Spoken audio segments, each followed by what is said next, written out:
Hello and welcome to the product spotlight for the new LinMot integrated demo case. First, let's cover the physical components of this case. We have a LinMot motor comprised of stator and slider, a LinMot 72 volt power supply, and the new C-Series drive.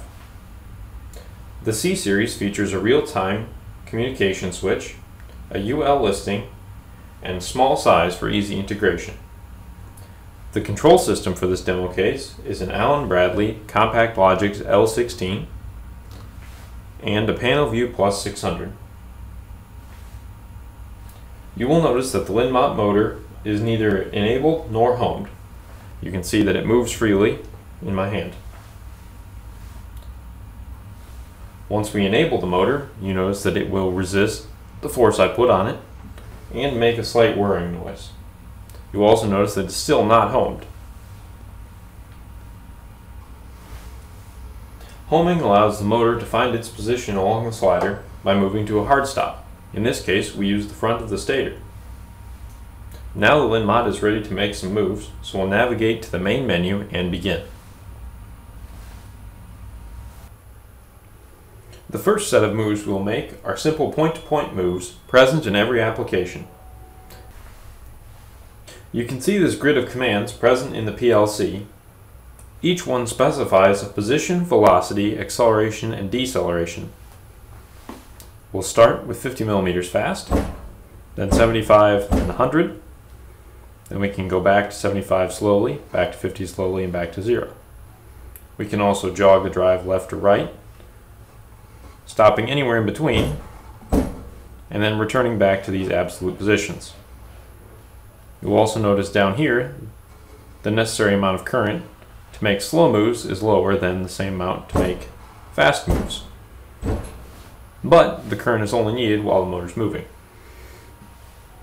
Now we'll return to the main menu and start the cycle moves. Cycle moves are simply absolute moves chained together. The ejector here is a common feature in bottling lines and is used in association with the photo eye to remove defective products.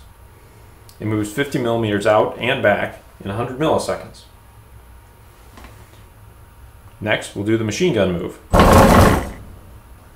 This move moves 25 millimeters at a rate of 20 Hertz. The S-curve move is calculated based on the change in acceleration, or jerk. It's useful for moving fragile items or open-top containers. Stop the cycle with this cancel button.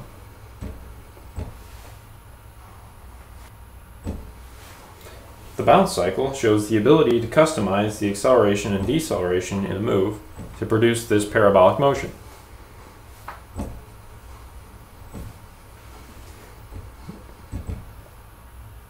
We'll return to the main menu and we'll take a look at the last feature shown in this demo. Termed the muscle builder, this shows the ability of the LinMot to limit the maximum amperage and therefore maximum force that it will put out. Right now it's set at the full power of 35 pounds, or 8 amps. If we set this to reduced amount, it'll move out, and when you press on it, you will notice that it goes to the maximum force of 5 pounds, even though I deflect it a long ways from its point at 0. If I set it to a higher amount, it will obviously go up to that amount and then stop producing force. It will still try to come back to its given position. The LinMot also has the safety feature of position lag always. If we enable it here, it will show that when the motor is too far out of position, it will simply quit trying because it believes it's in an error state. So you can see now that I can move the motor freely and no force is applied to it. If I clear this error and then disable position lag, now I can push it far out of position, much farther than the 10 millimeter limit, and it will slowly return back to the demanded position of 50 millimeters. We'll set it back to full power, return the main menu, and that's the end of our tour. I'm Benjamin Lutz. Thank you for watching.